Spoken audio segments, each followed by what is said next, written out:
ప్రస్తుతం గృహోపకరణాల కొనుగోలు నుంచి మొదలుకొని ఆసుపత్రి బిల్లు చెల్లించాలన్నా, ఆఖరికి షాపింగ్ చేయాలన్నా వెంటనే గుర్తుకొచ్చేది క్రెడిట్ కార్డ్.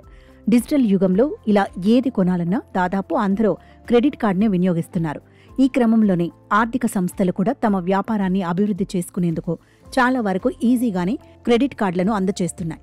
ఇలా క్రెడిట్ కార్డుతో ముందుగానే కొంత డబ్బును ఇచ్చి ఆ డబ్బును వాడుకోవటానికి వీలు కల్పిస్తాయి.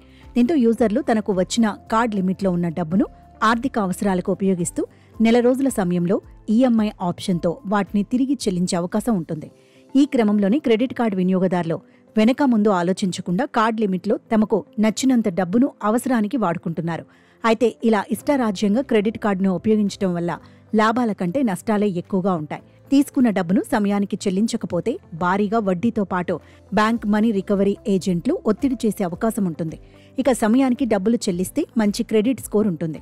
దీంతో తదుపరి ఏదైనా లోన్ తీసుకోవాలనుకుంటే ఇది చాలా ఉపయోగపడుతుంది. ఇలా సరైన సమయానికి క్రెడిట్ కార్డు బిల్లు చెల్లించే వారి డబ్బుల పరిమితిని కూడా బ్యాంకులు పెంచుతూ ఉంటాయి.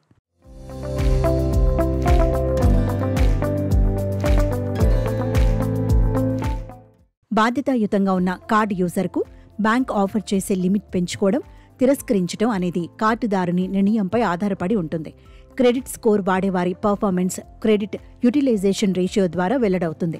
యూజర్కు ఇచ్చిన కార్డ్ లిమిట్లో ఎంత శాతం క్రెడిట్ను వాడుకుంటున్నామో దాన్నే CUR అంటారు.